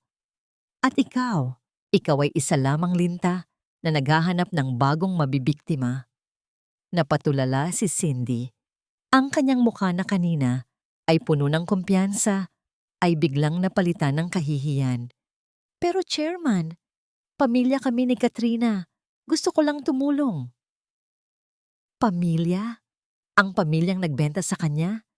Ang pamilyang nagtangkang gumuho sa tanging tahanan namin? Lumapit si Mateo. Ang kanyang tindig ay tila isang higanting nagpapaliit sa figura ni Cindy. Security! Ilabas ang basurang ito at siguraduhin niyo na hinding-hindi na siya makakatapak muli sa loob ng property na ito. Kahit ang anino niya ay ayaw kong makita. Dalawang malalaking lalaking naka-uniform ang mabilis na lumapit at hinawakan si Cindy sa magkabilang braso. Ang sigaw at pag-iinarte ni Cindy ay tila walang epekto sa kanila. Habang hinihila siya palabas, ang tunog ng kanyang mga heels na kumakaladkad sa marmol ay tila isang nakakahiyang awit ng pagkatalo. Katrina, walang hiya ka. Isusumpa kita. Hindi ka magtatagumpay. Ang huling hiyaw ni Cindy bago tuluyang isara ang dambuhalang pinto ng mansyon. Nang muling bumalik ang katahimikan, tumingin si Mateo sa itaas, direkta sa pinagtataguan ni Katrina. Bumaba ka rito, mahal ko. Dahan-dahang bumaba si Katrina. Ang kanyang mga mata ay puno pa rin ng pag-aalinlangan. Nang makarating siya sa harap ni Mateo, kinuha ng lalaki ang kanyang mga kamay na may mga peklat ng hirap, at hinalikan ang bawat daliri nito sa harap ng lahat ng mga katulong. Ikaw ang kaisa-isang reyna ng buhay ko, Katrina. Walang sino mang makakapalit sa iyo, kahit gaano pa sila kakinang sa labas. Sabi ni Mateo, ang kanyang mga mata ay puno ng tapat na debosyon. Naramdaman ni Katrina ang isang uri ng lakas na dahan-dahang bumabalot sa kanya. Ang pagmamahal ni Mateo ay tila isang baluting nagpoprotekta sa kanyang marupok na puso. Ngunit ang kanilang sandali ng kapayapaan ay muling nabasag nang tumakbo ang isang sekretarya patungo sa kanila. Ang mukha nito ay puno ng takot habang hawak ang isang tablet. Chairman, Madam, kailangan niyo po itong makita. Ngayon din. Iniharap ng sekretarya ang tablet. Sa screen, nakita nila ang isang live broadcast ng isang sikat na news program. Naroon si Tita Flor, nakasuot ng isang lumang duster, nakaupo sa sahig ng isang madilim na silid habang umiiyak ng humahagulgol. Maawa po kayo. Ang aking pamangkin na si Katrina, dinukot ng isang lalaking nagpanggap na pulubi. Ginamitan kami ng dahas, ninakaw ang aming lupa. Maawa po kayo sa isang matandang tulad ko na nawalan ng tahanan dahil sa kasakiman ng isang bilyonaryo. Ang caption sa ibaba ng screen ay tila isang hatol ng kamatayan para sa reputasyon ni Mateo. Bilyonaryong chairman ng Barrio Group, inirereklamo ng kidnapping at land grabbing. Naramdaman ni Katrina ang panlalamig ng kanyang hininga. Ang laso ni Tita Flor ay hindi pa pala natatapos. Ginamit nito ang kaisa-isang bagay na kinatatakutan ng mga mayayaman, ang galit ng masa. Ang sunod-sunod na pagkislap ng mga kamera ng media ay tila mga kidlat na bumubulag sa sinumang dadaan sa harap ng dambuhalang gusali ng Barrio Group. Ang sigawan ng mga reporter, ang pagkakagulo ng mga tao, at ang walang tigil na busina ng mga sasakyan ay lumilikha ng isang magulong orkestra sa labas. Sa loob ng bawat telebisyon sa bansa, ang mukha ni Tita Flor na puno ng luha ay paulit-ulit na ipinapakita na tila isang pelikula ng pighati na ang layunin ay wasakin ang pangalang baryo. Sa loob ng penthouse, nakatayo si Mateo sa harap ng malawak na salamin na bintana, nakatingin sa ibaba kung saan nagkakagulo ang mga tao. Ang kanyang likod ay tila isang pader ng asero, ngunit ang kanyang mga kamao ay nakakuyom ng mahigpit hanggang sa mamuti ang kanyang mga kasukasuan. Sa kanyang tabi, ang mga abogado at miyembro ng Board of Directors ay abala sa pagtatalo. Ang kanilang mga boses ay puno ng takot dahil sa mabilis na pagbagsak ng halaga ng kanilang mga stock. Chairman, kailangan nating magpalabas ng statement. Ang publiko ay galit na galit. Isang bilyonaryo laban sa isang matandang naghihirap? Hindi maganda ang optics nito. Mabilis na sabi ng isang matandang board member. Itago na muna natin si Katrina. Huwag natin siyang payagang lumabas o magsalita. Baka lalo lang lumala ang sitwasyon. Walang lalabas na statement kung hindi ko pa nasisiguro ang kaligtasan ni Katrina. Ang boses ni Mateo ay malamig at puno ng babala. Hindi ko siya gagamitin para lang iligtas ang kumpanya. Kung kailangang bumagsak ang Barrio Group para lang manatili siyang payapa, hahayaan ko yon. Sa kabilang silid, nakaupo si Katrina sa harap ng isang dambuhalang monitor. Naririnig niya ang bawat salita mula sa usapan ni Mateo. Pinapanood niya ang kanyang tiyahin sa telebisyon. Ang bawat peking hikbi nito ay tila isang insulto sa lahat ng taon na siya ay nagtiis at nagpakapagod para sa pamilyang iyon. Naramdaman ni Katrina ang isang kakaibang init na gumagapang sa kanyang dibdib.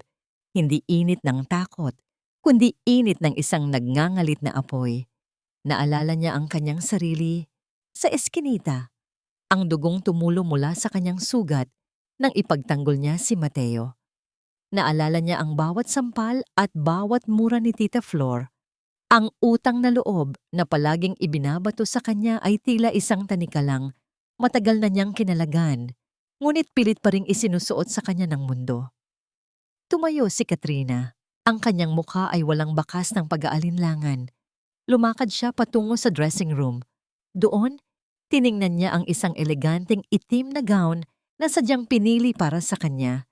Hindi na ito ang Katrina na nakasuot ng kupas na duster at amoy ng sabon sa paglalaba. Madam, anong gagawin niyo? Tanong ng kanyang sekretarya na may halong kaba.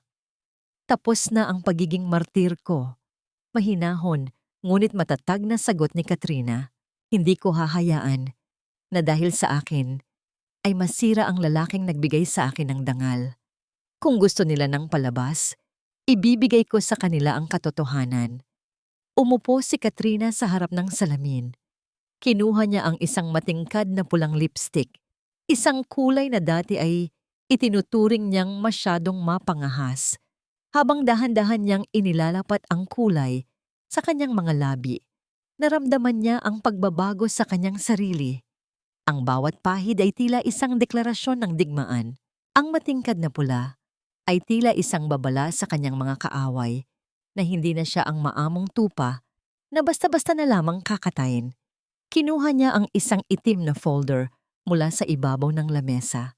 Ito ang mga dokumentong palihim niyang kinuha mula sa taguan ni Tita Flor noong huling gabi bago siya umalis sa eskinita, mga ebidensyang matagal na niyang itinatago para sa sarili niyang proteksyon. Ihanda ang sasakyan, utos ni Katrina sa sekretarya. Pupunta tayo sa press conference. Pero madam, ayaw ni Chairman Mateo na. Ako ang asawa ni Chairman Mateo. Ako ang biktima rito. At ako ang tatapos sa laro ng kasinungalingang ito. Makalipas ang ilang minuto, ang convoy ng mga itim na sasakyan ay mabilis na lumabas mula sa basement ng mansyon. Sa loob ng sasakyan, mahigpit na hawak ni Katrina ang folder. Ang kanyang mga mata ay nakatingin ng diretso sa kalsada. Ramdam niya ang mabilis na tibok ng kanyang puso, ngunit hindi ito dahil sa kaba. Ito ay dahil sa pananabik na harapin ang mga taong sumira sa kanyang buhay. Dumating ang sasakyan sa harap ng hotel kung saan ginaganap ang malaking press conference na inorganisa ni Tita Flor. Ang mga reporter ay tila mga buwitreng nagkakagulo sa harap ng pinto. Nang bumukas ang pinto ng sasakyan, ang katahimikan ay biglang lumaganap. Isang babaeng nakasuot ng mamahaling itim na gown, may matikas na tindig, at may mga labing kasing pula ng dugo ang bumaba. Ang lahat ay napasinghap. Hindi nila makilala ang babaeng nasa balita. Ito ba ang kawawang pamangkin na sinasabi ni Tita Flor? Naglakad si Katrina ng diretso patungo sa entablado. Ang bawat tunog ng kanyang high heels sa sahig ay tila isang hudyat ng paparating na paghuhukom. Ang dambuhalang pinto ng ballroom ay bumukas ng marahas na lumikha ng isang malakas na tunog na nakakuha ng atensyon ng lahat. Sa gitna ng entablado, napatigil si Tita Flor sa pag-iyak. Ang kanyang mga mata ay lumaki sa gulat at takot.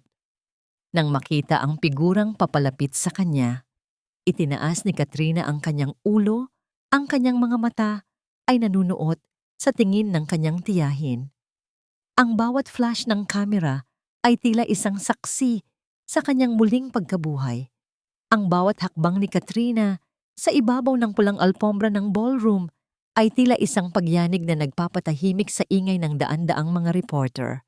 Ang liwanag ng mga spotlight ay tumatama sa kanyang itim na gown na nagbibigay sa kanya ng anyo ng isang anghel na nagmula sa gitna ng apoy. Ang katahimikan sa loob ng silid ay naging nakakabingi. Tila ba ang lahat ay pinipigilan ang kanilang paghinga sa harap ng ganitong klaseng kapangyarihan. Sa gitna ng entablado, napatayo si Tita Flor. Ang kanyang mukha na kanina ay puno ng pekeng luha, ay biglang namutla. Ang kanyang mga labi ay nangangatog. Ngunit bilang isang bihasang mandaraya, mabilis siyang nakabawi. Sa isang iglap, pinalitan niya ang kanyang takot ng isang maskara ng kagalakan. Tumakbo siya patungo kay Katrina. Ang kanyang mga kamay ay nakaunat na tila yayakap sa isang nawawalang anak. Katrina, pamangkin ko, salamat sa Diyos at nakatakas ka. Ang boses ni Tita Flor ay pumailan lang sa buong ballroom, puno ng pilit na emosyon. Tingnan niyo, heto na ang aking pamangkin. Ligtas na siya mula sa kamay ng bilyonaryong iyon. Nang akmang yayakapin na ni Tita Flor si Katrina, dahan-dahang humakbang paatras ang dalaga. Ang lamig ng kanyang pagkilos ay tila isang pader ng yelo na nagpapatigil sa bawat kilos ng matanda. Tiningnan ni Katrina ang kanyang tiyahin ng may direkta at matalim na paningin. Isang tingin na tila humuhubad sa bawat kasinungalingang binuo nito. Huwag mong dungisan ang gown na ito, Tita Flor. Hindi ito binili para sa iyong mga yakap na puno ng lason. Ang boses ni Katrina ay malinaw, matatag, at umalingaw-ngaw sa bawat sulok ng silid sa tulong ng mga mikropono. Lumingon si Katrina sa mga reporter na ngayon ay abala sa pagkuha ng bawat anggulo ng komprontasyon. Binuksan niya ang itim na folder na kanyang dala. Inilabas niya ang isang papel na may mga lumang mantsa at may pirma ni Tita Flor at ni Don Rocco. Sinasabi niyo na dinukot ako ni Chairman Mateo? Sinasabi niyo na kinuha niya ako laban sa aking kagustuhan? Iniharap ni Katrina ang papel sa mga kamera. Heto ang katotohanan. Ito ang kasunduan na nilagdaan ng aking tiyahin. Ibinenta niya ako kay Don Rocco, isang kilalang sindikato, para lamang pambayad sa kanyang utang sa sugal. 10,000 piso, iyan ang halaga ng buhay ko, para sa babaeng ito na nagpapanggap na nag-aalaga sa akin. Isang malakas na bulungan ang sumabog sa loob ng ballroom. Ang mga reporter na kanina ay nakikiramay kay Tita Flor ay biglang nagbago ang tingin. Ang bawat flash ng camera ay tila naging mga mata ng paghuhukom na nakatitok sa matanda. Hindi pa natatapos si Katrina. Kinuha niya ang kanyang phone at ini-on ang isang recording. Ang boses ni Tita Flor ay malinaw na narinig ng lahat. Pambayad ka lang sa utang ko, walang kwenta. Kung hindi dahil sa akin, nabulok ka na sa kalsada. Napasandal si Tita Flor sa pader ng entablado. Ang kanyang mukha ay kasing puti ng papel. Hindi totoo yan. Fake news iyan. Inalagaan kita, Katrina. May utang na loob ka sa akin. Lumapit ng hinhin si Katrina sa kanyang tiyahin. Ang bawat hakbang niya ay puno ng dignidad. Ang utang na loob, tita, ay binabayaran ng pagmamahal at respeto. Hindi ito lisensya para alipinin at ibenta ang iyong sariling dugo. Binayaran ko na ang utang ko sa bawat patak ng pawis ko sa paglalaba para sa inyo, sa bawat sentimong kinuha nyo sa sahod ko, at sa bawat pasang iniwan nyo sa likod ko. Sa isang sulok ng ballroom, malayo sa mga kamera, nakatayo si Mateo.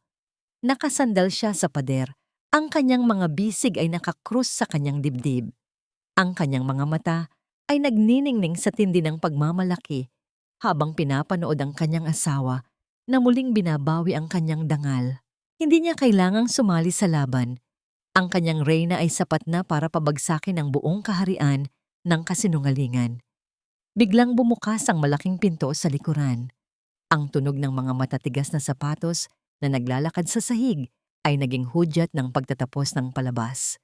3 pulis na naka-uniform ang pumasok, kasunod ang isang opisyal na may hawak na warrant of arrest. Florentina Asuncion, ikaw ay inirereklamo ng human trafficking at perjury.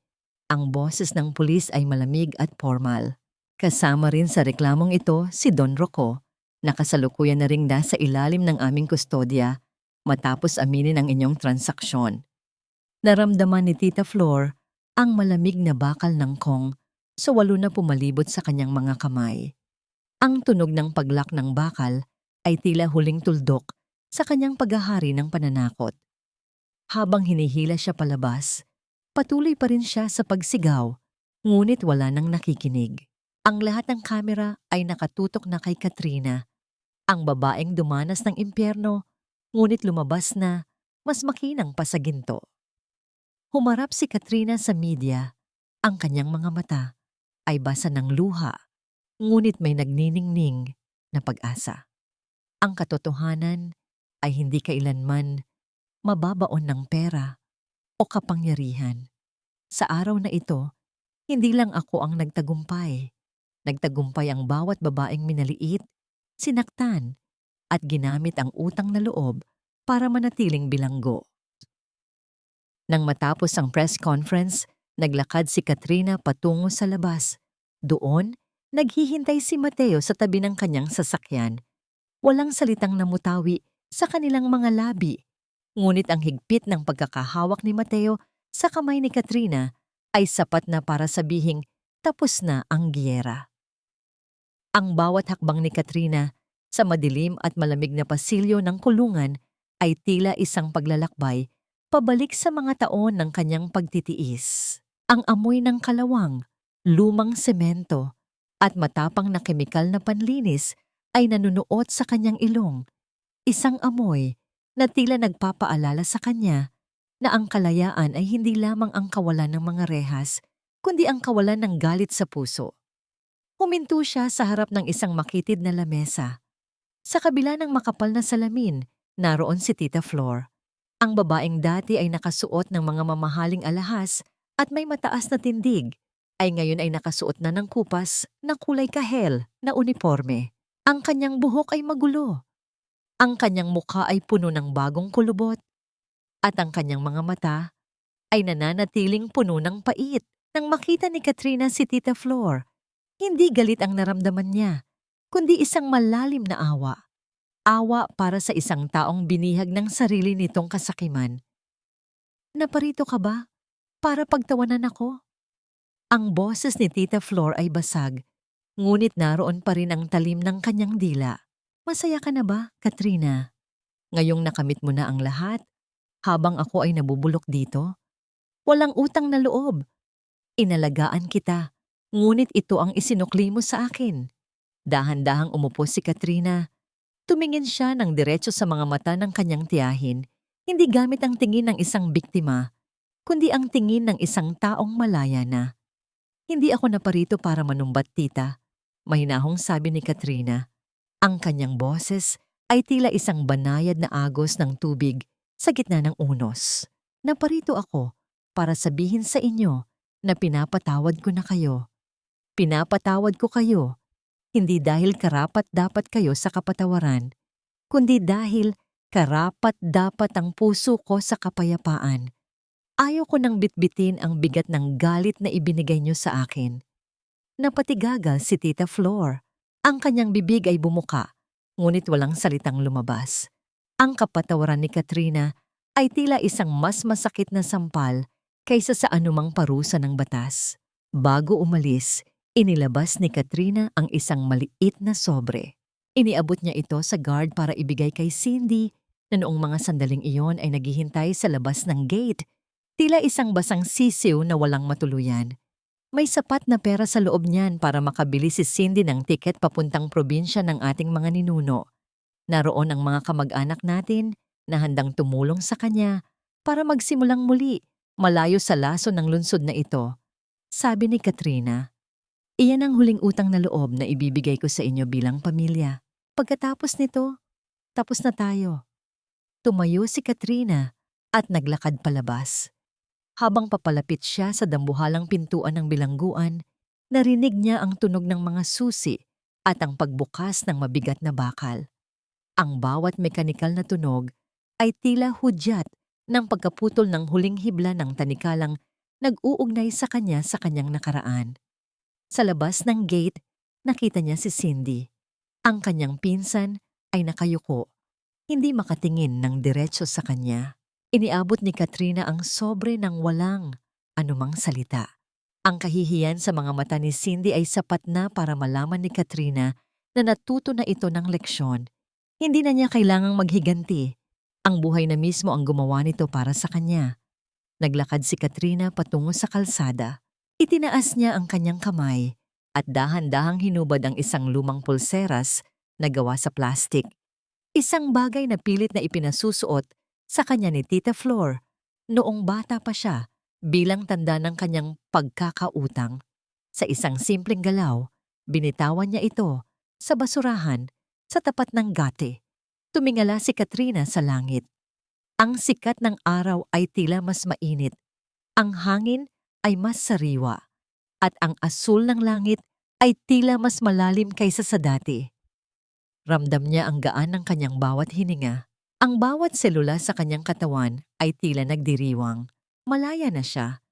Hindi lang mula kay Tita Flor, kundi mula sa aninon ng kanyang sariling pighati.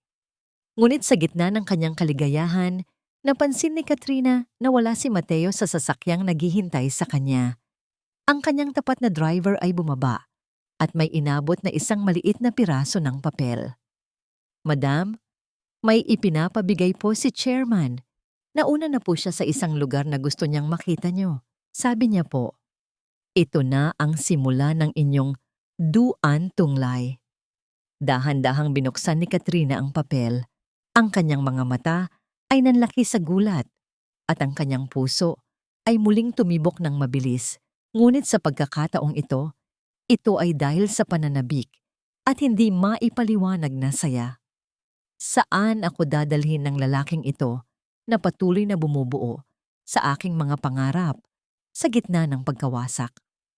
Ang dahan-dahang paghinto ng sasakyan ay tila isang banayad na kislot ng tadhana. Nang bumaba si Katrina, sinalubong siya ng isang tanawing hindi niya akalaing muling makikita. Naroon siya sa tapat ng dating eskinita kung saan dati ay nakatayo ang kanilang barong-barong. Ngunit wala na ang putik. Wala na ang mga naglalakihang makina ng demolisyon at wala na ang takot na dulot ng pananakot ni Tita Flor. Sa gitna ng malawak at malinis na lupain, nakatayo ang isang gusaling gawa sa maputing semento at malalaking bintanang salamin. Hindi ito isang marangyang subdivision o isang mall. Ito ay isang tahanang may malawak na hardin, mga palaruan at isang karatula sa harap na yari sa inukit na kahoy, bahay ng pag-asa, tahanan para sa mga kabataang mangarap. Dahan-dahang binuksan ni Katrina ang puting folder na iniabot sa kanya ng driver. Ang bawat pahina ay tila isang himala. Ito ay ang mga papeles ng isang pundasyon para sa mga batang may sakit, mga mampapalimos, at mga dalagang biktima ng pang-aabuso. At sa pinakaibabang bahagi ng bawat dokumento, nakasulat ang pangalan ng chairman at founder, Katrina Asimwe Barrio. Naramdaman ni Katrina ang pag-init ng kanyang mga mata. Ang bawat salita sa papel ay tila nagpapagaling sa bawat latay ng kanyang nakaraan. Hindi lang pala yaman ang ibinibigay sa kanya ni Mateo. Ibinibigay nito sa kanya ang pagkakataong maging liwanag sa ibang taong nasa dilim. "Nagustuhan mo ba?" Ang boses ni Mateo ay nanggaling sa likuran. Paglingon ni Katrina, nakita niya ang kanyang asawa na nakasandal sa isang puno ng nara. Wala na itong suot na suit jacket. Ang manggas ng kanyang puting polo ay nakatupi hanggang siko at ang kanyang mga mata ay nagniningning sa ilalim ng papalubog na araw. Mateo, bakit? Bulong ni Katrina habang tinuturo ang gusali. Akala ko ay itatayo mo rito ang pinakamalaking gusali ng Barrio Group. Lumapit si Mateo at hinawakan ang magkabilang balikat ni Katrina. Ang init ng kanyang mga palad ay tila nagpapakalma sa bawat kaba sa dibdib ng dalaga. Sapat na ang mga gusali ko sa Makati, Katrina. Ang lupang ito ay naging saksi sa iyong pagtitiis at sa ating unang pagkikita. Gusto kong ang bawat batang papasok dito ay hindi maramdaman ng gutom at takot na naranasan mo. I want you to lead this, Katrina, dahil alam kong ang puso mo ang pinakamahalagang pundasyon ng tahanang ito.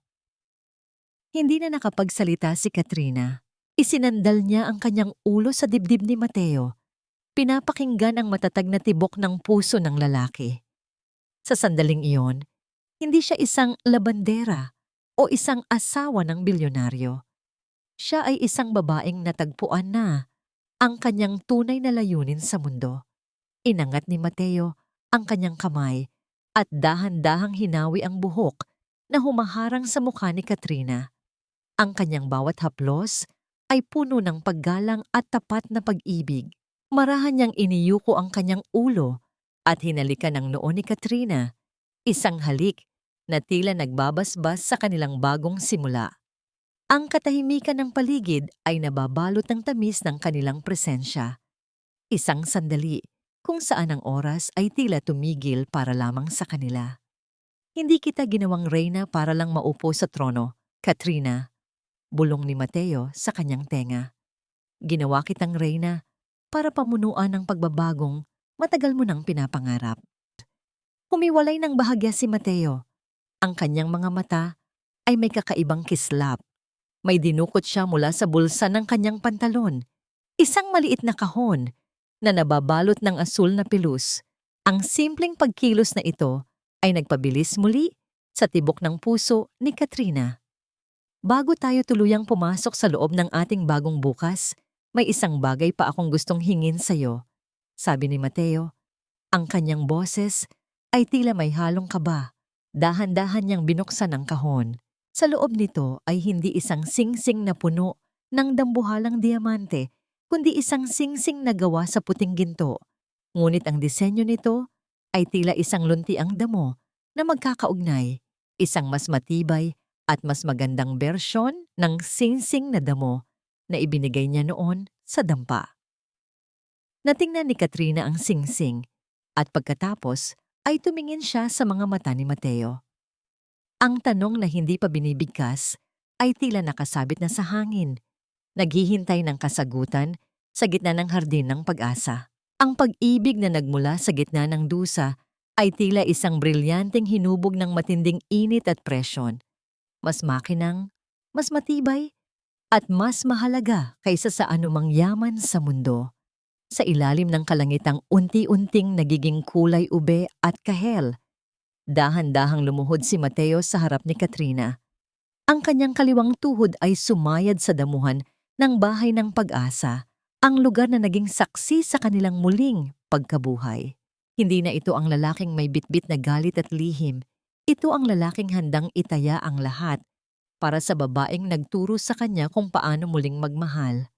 Katrina, ang boses ni Mateo ay nanginginig, hindi dahil sa kapansanan, kundi dahil sa tindi ng emosyong nag-uumapaw sa kanyang dibdib. Noong una kitang makita sa eskinita, ang tanging alam ko lang ay ang mundong puno ng lason at paghihiganti. Binili kita para iligtas ka, ngunit sa huli, ikaw ang nagligtas sa akin. Ang bawat haplos mo sa aking mga sugat, ang bawat mangkok ng mainit na sabaw sa gitna ng gabi. Ikaw ang nagturo sa akin na may liwanag pa sa likod ng bawat peklat. Naramdaman ni Katrina ang pag-init ng kanyang mga pisngi habang ang mga luha ng kaligayahan ay patuloy na dumadaloy. Tumingin siya sa singsing na nasa harap niya, isang disenyo ng mga dahon at damo na yari sa puting ginto. Ito ay simbolo ng kanilang pinagmulan, isang paalaala na ang kanilang pag-ibig ay hindi nagsimula sa isang palasyo, kundi sa isang barong-barong na puno ng pangarap. Hindi kita binili, Katrina. Hindi ka kailanman naging pag-aari ng sinuman. Patuloy ni Mateo, habang ang kanyang mga mata ay direkta at tapat na nakatingin sa dalaga. Ikaw ang aking buhay, ang aking kapayapaan, at ang aking reyna. Pakakasalan mo ba ulit ang lalaking ito, hindi dahil sa utang na loob, kundi dahil sa tunay na pag-ibig? Sa gitna ng katahimikan ng hardin, ang bawat tibok ng puso ni Katrina ay tila isang mabilis na tambol ng pagsang-ayon. Lumapit siya ng bahagya at dahan-dahang hinaplos ang peklat sa mukha ni Mateo. Ang peklat na dati ay kinatatakutan ng lahat, ngunit para sa kanya ay ang pinakamagandang marka ng katatagan. Opo, Mateo. Ang boses ni Katrina ay matatag at puno ng katiyakan. Kahit ilang beses pa tayong magsimulang muli, ikaw at ikaw pa rin ang pipiliin ko. Sa hirap o sa ginhawa, sa putikan man o sa palasyo, ang puso ko ay sayo lamang. Dahan-dahang isinuot ni Mateo ang singsing sa daliri ni Katrina. Ang bawat kiskis ng metal sa balat ng dalaga ay tila isang banal na tipan na hinding-hindi na muling mababali. Tumayo si Mateo at, sa isang mabilis ngunit maingat na pagkilos, ay hinila si Katrina sa isang mahigpit na yakap. Ramdam ni Katrina ang tibok ng puso ni Mateo na nakadikit sa kanyang sariling dibdib. Isinandal niya ang kanyang ulo sa balikat ng lalaki, ninanamnam ang amoy ng kaginhawaan at kaligtasan. Dahan-dahang inangat ni Mateo ang mukha ni Katrina at idinikit ang kanyang noo sa noo ng dalaga. Sa sandaling iyon, ang mundo sa labas ay tila naglaho. Wala ng Tita Flor, wala ng Don Rocco, at wala ng pait ng kahapon. Ang kanilang mga labi ay nagtagpo sa isang matamis at mahabang halik. Isang halik na may lasa ng tagumpay at ng bagong simula. Ang hangin ay dahan-dahang humihihip, pinaglalaruan ang kanilang mga buhok, habang ang mga bituin ay nagsisimula nang magpakita sa langit, tila mga saksi sa isang pag-ibig na nagtagumpay sa lahat ng unos. Nang dahan-dahang humiwalay si Mateo, isang pilyong ng ngiti ang sumilay sa kanyang mga labi. Kinuha niya ang kamay ni Katrina at sabay silang lumingon sa gusali ng bahay ng pag-asa. Handa ka na bang buksan ang pintuan ng ating bukas, Mrs. Barrio? Tanong ni Mateo. Handang-handa na, Chairman. Sagot ni Katrina habang masayang nakasandal sa bisig ng kanyang asawa. Ngunit habang naglalakad sila patungo sa liwanag ng mansyon, isang huling anino ng nakaraan ang tila nagparamdam sa isipan ni Katrina. Paano nga ba nagtatapos ang isang kwento ng pighati? Sapat na ba ang yaman at pag-ibig para tuluyang mabura ang mga sugat ng kahapon? O mayroon pang isang huling aral na kailangang matutunan ng bawat isa sa kanila? Lumipas ang 5 taon na tila isang iglap ng pilikmata, ngunit ang bawat segundo nito ay punong-puno ng mga alaalang mas matamis pa sa pulot. Sa malawak na bakuran ng bahay ng pag-asa, ang hiyawan at tawanan ng mga batang muli nang natutong mangarap ay nagsisilbing musika sa pandinig ni Katrina. Nakatayo siya sa ilalim ng dambuhalang puno ng mangga, pinagmamasdan ang bawat dahong sumasayaw sa ihip ng hangin. Wala na ang kalyo sa kanyang mga kamay, ngunit ang mga marka ng kanyang nakaraan ay nananatiling nakaukit sa kanyang puso. Hindi bilang sugat, kundi bilang mga medalya ng kanyang katatagan. Dahan-dahang lumapit si Mateo mula sa gusali. Bit-bit ang isang maliit na batang lalaki na may mga matang kasing talim ng sa kanya, ngunit puno ng kuryosidad at saya. Ang bata ay dahan-dahang hinahaplos ang peklat sa mukha ng kanyang ama, isang pagkilos na puno ng inosenteng pagtanggap. Para sa batang ito, ang peklat na yon ay hindi isang kapansanan. Ito ang marka ng kanyang bayani. Mahal, malalim na naman ang iniisip mo. Ang boses ni Mateo ay naging mas malumanay sa paglipas ng panahon.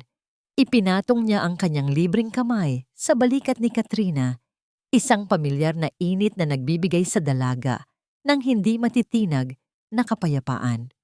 Iniisip ko lang kung gaano kalayo na ang narating natin, Mateo. Sagot ni Katrina habang nakasandal sa dibdib ng asawa. Naalala ko noong huling beses kong narinig ang tungkol kay Tita Flor. Sabi ng abogado, mapayapa siyang pumanaw sa ospital ng bilangguan. Ipinagdasal ko ang kanyang kaluluwa. At sa unang pagkakataon, naramdaman ko na ang langit ay hindi nagalit sa kanya. Tumango si Mateo. Ang kapatawaran ay hindi para sa kanila, Katrina. Ito ay para sa atin. At tungkol kay Cindy, nakatanggap ako ng balita na maayos na ang kanyang buhay sa probinsya. Nagtuturo na siya sa isang maliit na paaralan doon. Mukhang ang bawat isa sa atin ay nahanap na ang kani-kanilang daan patungo sa liwanag. Natingnan ni Katrina ang kanyang anak na ngayon ay pilit na inaabot ang isang bunga ng mangga. Sa sandaling iyon, nasagot na ang lahat ng kanyang mga katanungan. Nahanap na niya ang tunay na kahulugan ng utang na loob. Hindi ito ang pagbabayad ng dugo o kalayaan, kundi ang pagbabayad ng pag-asa sa mundong minsan ay naging madamot sa kanya. Ang kapayapaan sa kanilang paligid ay tila isang banal na kumot na bumabalot sa bawat isa. Wala nang kailangang patunayan, wala nang kailangang itago. Ang dating labandera at ang dating pulubing pilay ay naging simbolo ng isang pag-ibig na kayang bumuo ng palasyo mula sa mga guho ng pighati. Ang tunay na kayamanan ay hindi nasusukat sa kislap ng ginto sa loob ng mansyon, kundi sa dami ng buhay na iyong nabago at sa lalim ng kapayapaang iyong natagpuan sa piling ng taong tumanggap sa iyo ng buong buo. Sa bawat paglubog ng araw, ang dilim ay hindi na nakakatakot para kay Katrina. Dahil alam niyang sa bawat pagsapit ng gabi, mayroong isang bituin na palaging gagabay sa kanya. Ang bituin ng pag-asa at ang walang hanggang pagmamahal ni Mateo. Lumingon si Katrina sa asawa at sa kanilang anak. Isang matamis na ngiti ang sumilay sa kanyang mga labi. Sa gitna ng hardin ng pag-asa, natutunan niyang ang bawat peklat ay may kwento. At ang bawat kwento, gaano man ito kapait sa simula, ay maaaring magkaroon ng isang napakagandang hantungan.